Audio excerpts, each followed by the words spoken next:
Yesterday we did this collinear points, parallel vectors, and all of that, and even at the addition of the vector. अब थोड़ी सी चीजें देखेंगे कि addition of vector में भी वो वेक्टर को ब्रेक कर देता है, लाइक छोटे छोटे पीसेस में डिवाइड करेगा और फिर उसके बाद वो कुछ रेलेवेंस देगा। उस रेलेवेंस को हमने देखना है और फिर उसके हिसाब से हमने आंसर्स देने हैं। जिस तरह देखें, in triangle X Y G, X Y is X, तो ये vector is represented by X, and then we are having Y C is represented by Y. ठीक है, now this is what I was talking about. He'll break the vector. The wz is basically 1 by 4th of xz. xz आपके पास ये पूरा है, ये जो wz है ये 1 by 4 of xz है। wz को मैं लिख रहा हूँ 1 by 4। If this is 1 by 4, then xw will be 3 by 4 of xz, because the whole part is like xz। इसको जरा समझने की कोशिश करना। The whole vector is xz. This is 1 by 4th of xz, तो ऑब्वियसली ये कितना हो जाएगा, 3 by 4 ऑफ एक्स। ठीक है, तो ये पार्ट्स की डिवीजन अब हमें अच्छे तरीके से पता होनी चाहिए कि अगर वो फ्रैक्शंस में कर रहा है या रेशियोज में कर रहा है तो हम लोगों ने किस तरह पे करना है। Okay, now he will ask the question find X C. तो एक्स सी हम कैसे निकालेंगे जरा देखना। X C is basically X Y plus yc plus Y C, and that is basically X plus Y. Directions को भी ज्यादा ध्यान रखें। Now we need to find out XW. So मैंने XW की क्या रिलेशन बनाई है? XW is basically यही अभी निकाला ना XW.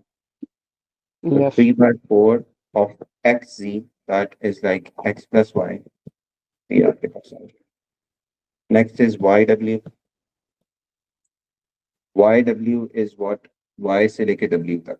तो हम लोग अपना निकालते हैं, Y से हम B पे जाएंगे पहले, and Z to W. ठीक है, Y to Z plus Z to z to w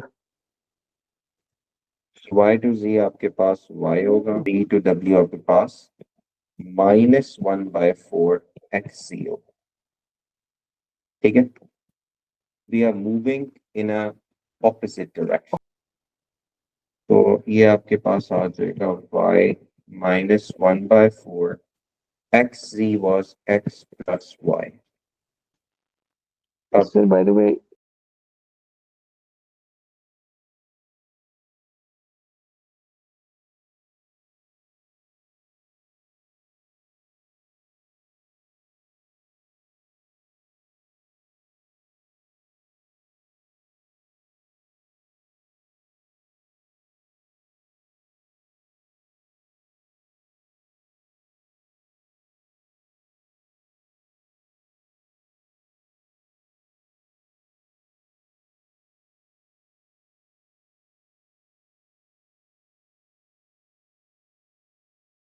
ये आपके पास आंसर आ जाएगा। सो ये आपके सारे आंसर्स हैं। तो ये आंसर्स जनरेट तब ही हुए हैं जब हमारे पास प्रॉपर यहाँ पे ये वाली टेक्निक में पकड़ सका, like WZ is 1/4 of XC. So it means that कि जो बाकी हमारे पास होगा, if this is 1/4, so this will be uh, 3/4 of XC. The rest of the part will be 3/4. मैं दूसरा क्वेश्चन कॉपी कर लेता हूँ।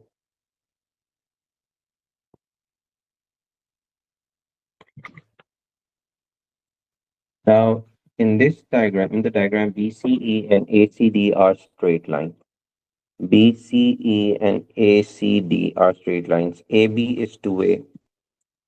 AB जो है वो 2A है और BC आपके पास जो है वो 3B है। तो पॉइंट C डिवाइड्स AD, ये वाला पॉइंट C है, वो डिवाइड को AD को डिवाइड कर रहा है इन द रेशियो 2:1।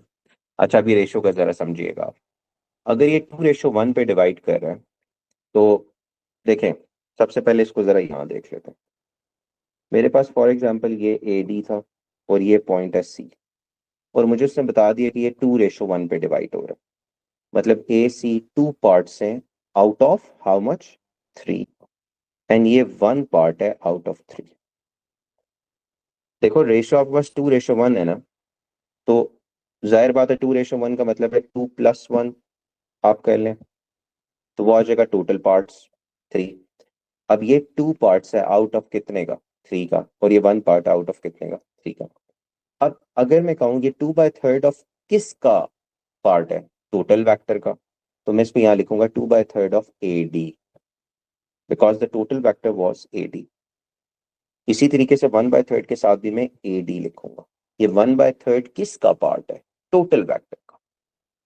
तो ये आपको रेशियोज समझ में आनी चाहिए किस तरीके से हमने करनी है। अब ये जो ए सी है, ए सी की बजाय मैं लिखूंगा 2/3 ऑफ ए डी, और यहां लिखूंगा 1/3 ऑफ ए। ठीक है, 2:1 से हमें ये इंफॉर्मेशन मिल गई। सेम इस केस में क्या है, बी ई को डिवाइड करेगा 3:1, यही पॉइंट सी जो है बी ई को डिवाइड करेगा 3:1। सो 3:1 का क्या मतलब है, ये 3 पार्ट्स होंगे out of 4 of the total vector which is B E, और ये होगा 1 part out of 4 of the total vector which is B. और तो रेशियो से मेरे पास ये सारे स्नैरियोस बन गए। अब उसके अकॉर्डिंगली हम बात करेंगे। उससे कहा जी सबसे पहले आप ए सी निकाल के बताएं। ए सी वेक्टर तो नजर आ रहा है कि हमारा रूट चलेगा ए से बी एंड बी से C. So the vector A C is basically equals to A से बी प्लस बी से सी। सो ए से B is vector 2a and B से सी इज वेक्टर 3b। तो ये आपके पास ए सी वेक्टर आ जाए। ठीक है, so first part is done. The next he said you need to find CD. तो CD हमारे पास क्या है, CD हमारे पास ये चीज बन रही थी, और CD हमारे पास था 1/3 ऑफ AD।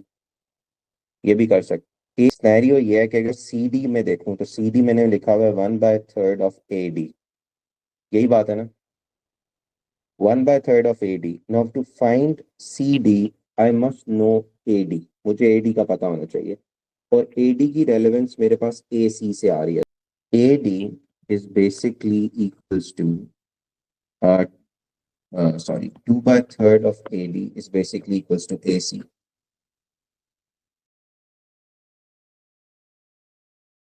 AC इसको देखें यहाँ पे जरा, आपका A से C जो वेक्टर है वो किसके इक्वलेंट था, 2/3 ऑफ AD के, और AC में ऑलरेडी ऊपर निकाल चुका हूँ। तो अब आप जरा यहाँ गौर कीजिएगा, AD इज इक्वल्स टू, ये 3 मल्टीप्लाई डिवाइड हो रहा है, वहां जाके मल्टीप्लाई होगा, 2 डिवाइड हो जाएगा, और AC लिख दूंगा 2a + 3b। So this is the vector AD। अब आप इस वेक्टर को पुट करें इधर, so you'll get 1/3 of 3/2 2a plus 3b।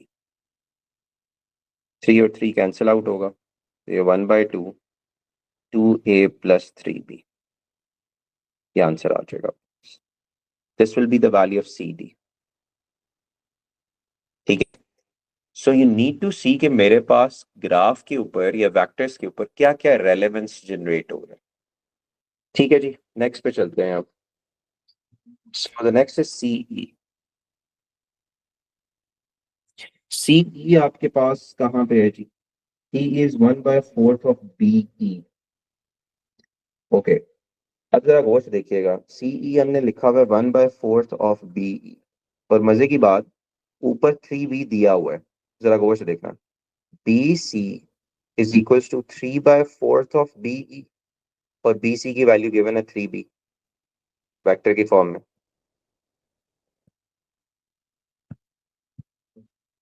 है ना गिवन। तो अब इसको मल्टीप्लाई करें, 4/3 हो जाएगा इंटू 3B, तो ये आ जाएगा आपके पास BE, that will B 4 times B, ये BE आ गया। ठीक है, अब आप इसको यहाँ लिखते हैं 1/4 of 4B। So CE vector आपके पास B आ गया। ठीक है, अब ED को देखें जी। ED का अगर मैं यहाँ पे कर रहा हूँ ED को सॉल्व, D पार्ट, ED को अगर हम प्रॉपर बनाएं इसका रूट, तो E से C प्लस C से D। सो E से C हम लोगों ने ये देखें CE निकाला हुआ है ना, EC will be negative of that. That will be negative B. ठीक है, CE हमारे पास था B, तो EC हो जाएगा नेगेटिव B प्लस CD का क्या बनेगा जी? CD हमने निकाला ऑफ 2A प्लस 3B। अब इसको थोड़ा सिंप्लीफाई कर लेते हैं। Half into this one will be 1, तो ये A आ जाएगा plus 3/2B, so minus B plus 3/2B plus A. This will be minus 2B plus 3B over 2 plus A. ये आ जाएगा B over 2 plus A. This will be the answer. ठीक है जी। So this is how you need to tackle the ratio वाले question. ये मैंने बहुत extended वे में किए ताकि आपको बेस समझ आ रही हो कि चीजें कहाँ से जनरेट हो रही हैं। ठीक है, ये आपके पास पूरा क्वेश्चन हो जाएगा। Okay, moving to the next one now. अगली चीज अब उसने जो बता रहा है वो that is magnitude of vector.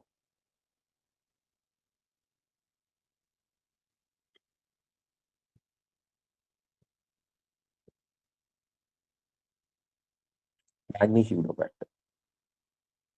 Vector का मैग्नीट्यूड का क्या मतलब है? साइज निकालना। अब ग्राफ के अंदर अगर लाइन इस तरह लगी हुई है तो मैं इसका साइज बता सकता हूँ कि 2 यूनिट्स है। देखो ना, पीछे ग्राफ में 2 यूनिट्स आ रही हैं। अगर ये लाइन इस तरह जा रही है तो मैं इसका बता सकता हूँ ये 3 यूनिट्स है। व्हाट इफ वेक्टर डायगोनली यूं जा रहा हो ऑब्लिक लाइन में, उसका साइज हम कैसे निकालेंगे? So we will consider the vector as a right angle triangle, और उसमें हम लोगों ने हाइपोटेन्यूज निकालना होगा हमेशा। सो हाइपोटेन्यूज के लिए पाइथागोरस थ्योरम होता है। सो ये वेक्टर की लेंथ बनेगी hypotenuse square is equals to base का square which is 2 square plus 3 का स्क्वायर, और फिर एच स्क्वायर आपके पास आ जाएगा 4 प्लस 9 दैट इज 30। तो अब आपने लेना होगा स्क्वायर रूट, एच की वैल्यू आ जाएगी √30। So this will be the magnitude of the vector. अब ये तो चलो मैंने वेक्टर बनाए हुए थे, वो आपको वेक्टर देगा कॉलम वेक्टर के हिसाब से। लाइक वो कहेगा find the magnitude of vector A B जो है 3 -4। So in other words, this 3 -4 is actually representing the left, right, and the up, down movement. Like if this is my point, so 3 means 3 to the right and 4 downwards. 1, 2, 3, 4. So ये हमेशा base बन जाएगी Pythagoras theorem के लिए। ये हमेशा क्या बन जाएगी? परपेंडिकुलर। सो आपका जनरल फॉर्मूला क्या होगा? Like you need to write magnitude of the vector. मैं यहाँ मैग्नीट्यूड ऑफ वेक्टर लूँगा। अच्छा, मैग्नीट्यूड को इस तरीके से रिप्रेजेंट किया, इसको मॉडुलस कहते हैं। ठीक है, मॉडुलस A2 का पहला चैप्टर आप पढ़ेंगे मैथ्स के अंदर। इसमें मॉडुलस का बेसिकली फंक्शन ये होता है कि वो हमेशा हमेशा हमेशा पॉजिटिव वैल्यू ही जनरेट करता है। तो अंडर रूट ऑफ जो भी यहाँ लिखा हुआ है 3 का स्क्वायर प्लस -4 का स्क्वायर, ये आ जाएगा under root of 9 plus 16, that will be 25। ये 5. क्या आ जाएगा? 5। Now the answer was plus minus 5, but because of this modulus, we will only take the value of positive. And obviously बात है, हम साइज की बात करें तो साइज नेगेटिव में नहीं जाता। So this is how you need to take the magnitude of the vector. Okay. Now shifting to the position vector. Position vector. Position vector is basically, अगर इसको थोड़ा सा जरा डिफाइन करने की कोशिश करूं, any vector that starts from the origin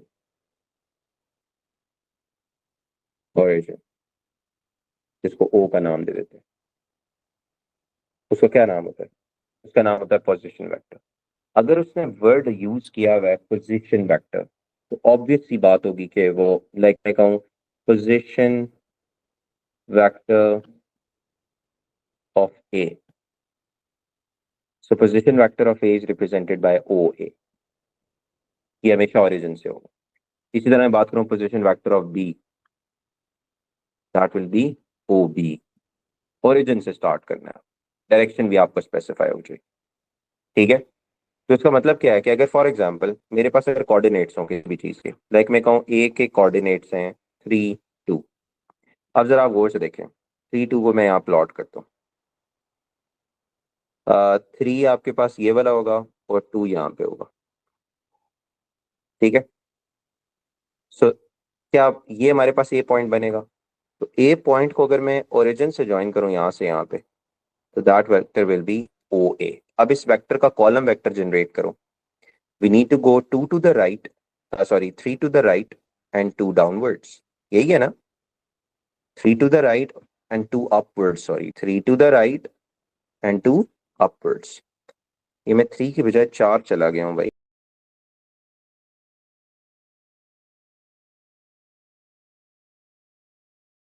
this is 3 to the right and 2 upwards. ठीक है, तो ये वेक्टर अगर ओ से इसको ज्वाइन कर दूं, this was my point A, अगर ओ से इसे ज्वाइन कर दूं तो आपके पास वेक्टर बन जाएगा सीधा सीधा ओ ए। तो जब भी एक बात ध्यान में रखिएगा, if you are having the coordinates, these are the coordinates that is equivalent to the column vector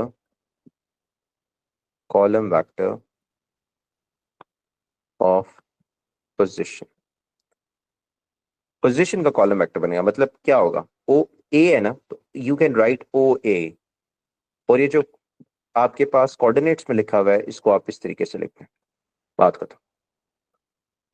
ठीक है, -2 -7, so that is 100% equivalent to OB -2 -7। Got it?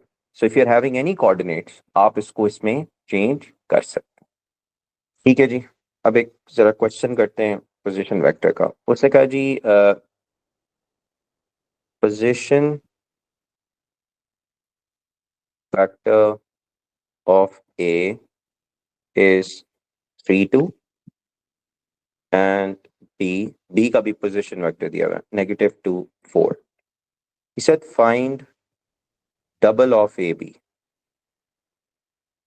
So double of A B find करने के लिए अब देखें जरा, position vector दिया हुआ है ना, so I can term them as O A. ये जो ओ आया ना, ये पोजीशन की तरफ से आया, so 3 2 and I am having O B, that is -2 and 4।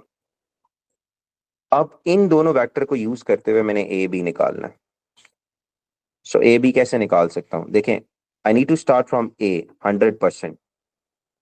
अगर मैं लिखूं ए ओ, देखें ऊपर जो डाटा मेरे पास है उसको यूटिलाइज करते हुए मैंने ये काम करना है, A O plus O B. Can I add like this? 100% add कर सकते, देखो दरमियान वाला जो लेटर है वो सेम है ना, so I can add them. और आपका जो फर्स्ट लेटर है ए से स्टार्ट हो रहा है और एंड कहाँ पे हो रहा है मेरा वेक्टर बी पे, तो मैं 100% इनको ऐड कर सकता हूँ। सो ए ओ आपके पास क्या होगा now, I was having O A, so A O will be totally opposite of OA. So -3, -2 plus OB was straight away, so -2 and 4. ये बनेगा -3 -2, this will be -2 and +4, so आपके पास आ जाएगा -5/2। This will be AB। This is not the answer, we need to find double of AB। ठीक है, so double of AB is basically multiplying it with 2, so -10 and 4। This will be your answer। So ये आपके पास basically position vector के scenarios होते हैं। अगला question भी देख लेते हैं। उसने कहा जी if A is -1 and -2 and B is 5, 6. Say find. अच्छा, अब इन दो बार्स का मतलब है we need to find out the magnitude of AB. We need to find out the magnitude of AB. So I told you if you're having a coordinates that is like exactly equivalent to OA -1, -2 and OB that is 5, 6. So we need to find AB. Again, we're having the same thing. So that AB is equals to AO plus OB. ठीक है. So AO आपके पास होगा 1, 2 plus OB will be 5, 6. तो ये आएगा 6 and 8. ठीक है. This will be the vector AB. We need to find its magnitude. तो magnitude आपके पास क्या बनेगा इसका? Square root of 6 का square plus 8 का square. That'll be 36 plus 64. ये क्या बनेगा? 100. That'll be equals to 10. So magnitude of AB will be equals to 10 units. ये हमारे पास आंसर आ जाएगा. Now, in the diagram, OA is labeled as vector A and OB is also labeled as B. Also, AC is double of A. AC जो है, AC is 2A. ठीक है. AD is 3B minus A. Where is AD? AD is 3B minus B. Write AB in terms of A and B. AB को हमने लिखना है in terms of AB. AB हमारे पास properly बन रहा है AB. That is actually equivalent to A से O plus O से B. और उसको in terms of A and B, A से O will be negative A. You need to be like very careful with the direction. And O से B is actually positive. ठीक है, so B negative A. Okay, OD is equals to NB. Okay, so OD हमारे पास equivalent है NB के, where N is a whole number, find N. Okay, we'll see OD. Where is OD? ये हमारे पास OD बना हुआ है. तो पहले तो मैं कोशिश करूंगा कि OD को एडिशन ऑफ वेक्टर से निकालने की कोशिश करूं. OD बेसिकली क्या बन सकता है हमारे पास? O से A प्लस A से D. जा सकता हूं ना मैं, दोनों वेक्टर्स अवेलेबल है.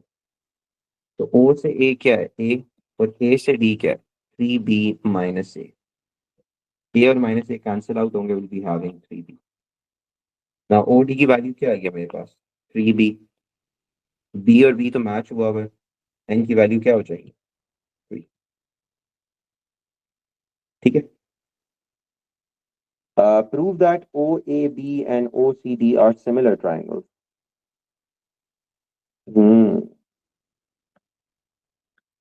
Similar triangles का क्या सही होता था? We are having theorem. Angle, angle. दो एंगल्स अगर सेम हो जाए ट्राइंगल के, सिमिलर होगा. या ratio of corresponding sides.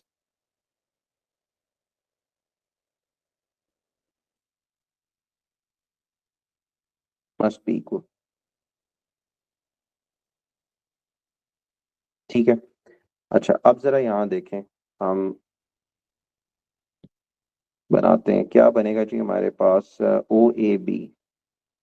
OAB ये बनता है ट्राइंगल. ठीक है जी. So OAB should be similar to OCD. OCD. इन दो ट्राइंगल की सिमिलैरिटी होनी चाहिए. So we are having only like हमारे पास सिर्फ वेक्टर्स ही हैं. इन ट्राइंगल OAB ये कोरिस्पॉन्ड करेगा ट्राइंगल OCD को. corresponds to O, A corresponds to C, B corresponds to D. ठीक है. ये correspondence हमने जनरेट कर ली. अब हमने क्या करना है जी, हमने जाहिर बात है एंगल्स तो यहाँ है नहीं, तो हमने ये सेकंड प्रॉपर्टी यूज करनी है, ratio of the corresponding sides must be equal. क्या मतलब, अगर मैं कोई भी रेशियो उठा लूं, यहाँ से फॉर एग्जांपल ओ ए उठा लेता हूँ, ओ ए, और उस वाली साइड से कौन सी इसमें आ रही है, ओ सी, इसको अगर मैं डिवाइड करूं ओ सी से, तो जो आंसर आएगा वो फिर किसी और रेशियो को मैंने उठाना है, उसके इक्विवेलेंट होना चाहिए। तो सबसे पहले ओ ए को देख लेते हैं, that is A divided by O C, that is 2a। So हमने ए और ए कैंसिल आउट हुआ, we are having the answer 1/2। Okay, अब कोई और रेशियो उठा लेते हैं, ए बी उठा लेते हैं और सी डी उठा लेते हैं, देखते हैं कि वो अवेलेबल होगी कि नहीं होगी, फिर देख लेंगे A B over C D. So do we have vector A B हमने निकाला था ना, that is negative A plus B, negative A plus B divided by C D vector हमारे पास है ओ एंड ओ से डी। एक मिनट, सी डी को निकाल लेता हूँ, मैं तीनों रेशोज आपको दिखाता हूँ ताकि आप कोई भी, इसमें वैसे ये वाली थोड़ी मुश्किल है लेकिन अच्छी बात है कि हम कर सकते हैं। सी से C D is basically C to O plus O से, या सी से ए चले जाते हैं ना, हम क्यों इतना बड़ा रूट ले रहे हैं, C to A plus A to D.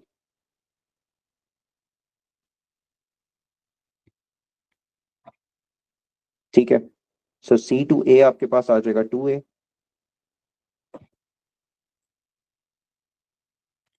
और ए से डी आपके पास बन रहा है जी 2b माइनस ए। ठीक है, तो that will be the value of C D. इसको थोड़ा सा सिंप्लीफाई कर लेते हैं, -3a प्लस 2b। स्टिल हमारे पास रोला है भाई कोई, 3b माइनस ए था, यहाँ पे 3 आना चाहिए। मैंने वेक्टर गलत कॉपी किया था, ठीक है, तो 3 -3a प्लस 3b, हाँ जी, इसको अब लिखते हैं -3a प्लस 3b। अब नीचे से मैं 3 कॉमन ले लेता हूँ, तो will be having -a plus b over 3 आपके पास कॉमन आ जाएगा -a प्लस b। अब देखें -a plus b can cancel this one, but we are having a very wrong ratio, we are having 1/3, हालांकि 1/2 आनी चाहिए भाई। ओ से ए हमारे पास क्या था, ए, ओ से सी हमारे पास क्या, हाँ ये देखे ना, ओ से सी हमने गलत किया, ओ से सी हमारे पास 3a है। देखो ओ से सी क्या बनेगा, a प्लस 2a, ये 3a आना चाहिए। इफ इट्स कैंसल्ड, मेरे पास that will be equals to 1/3। So इस हिसाब से देखें 1/3 इज इक्वल्स टू 1/3। अब तीसरी हम लोग, ये तो दो को मैंने इक्विवेलेंट किया ना, अब तीसरी को कर लेते हैं, ओ से बी कर लेते हैं। तो यहाँ से क्या जनरेट होगा, ओ से डी ना, O B over O D.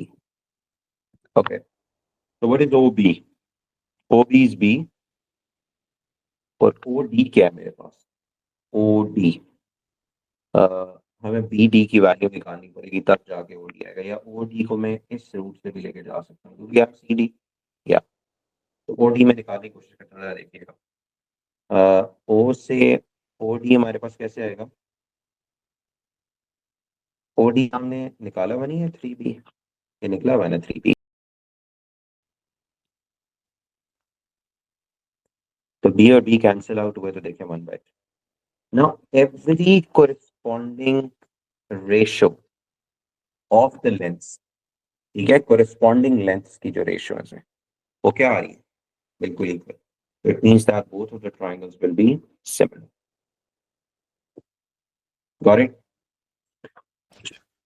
In the diagram, OP is visible, OQ is also Q visible, QR is 1/2 OP, QR कहाँ पे जी है, that is half of OP, which is P, ठीक है, and SQ is 1/3 of PQ, SQ is 1/3 of PQ, so this is 1/3 of PQ, ये फिर कितना हो जाएगा, 2/3 of PQ, ठीक है, PS जो RQ is parallel to OP. Where is RQ? RQ is parallel to OP. हाँ ठीक है, नजर आ रहा है. Find in terms of P and Q. हमने PQ निकालना है पहले. PQ. PQ के लिए you can go from P to O and O to Q. बड़ा सिंपल सा. So that is minus P plus Q. ये PQ आ जाएगा. अब निकालते हैं जी PS. PS कैसे निकालेंगे जी हम? PS is 2/3 of PQ. 2/3 of PQ. PQ पर आया हुआ है तो 2/3 of minus P plus Q. ये आंसर आ जाएगा. Now the third is OS. Sorry, that is OS. Yeah, exactly. OS. So OS हमारे पास क्या बनेगा? O से P plus P से S. O से P plus P से S. Both of the vectors are available. So O से P is P plus P to S is what? 2/3 of minus P plus Q. ठीक है, तो ये बनेगा P minus 2/3 P plus 2/3 Q.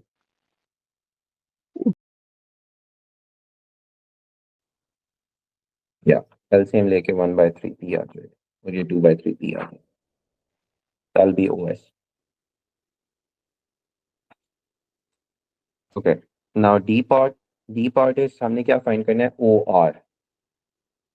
तो OR हम किस रूट से जा सकते हैं? हाँ, OQQR.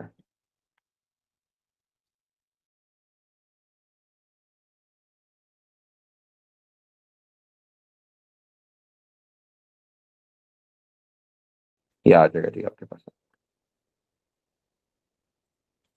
ठीक है जी.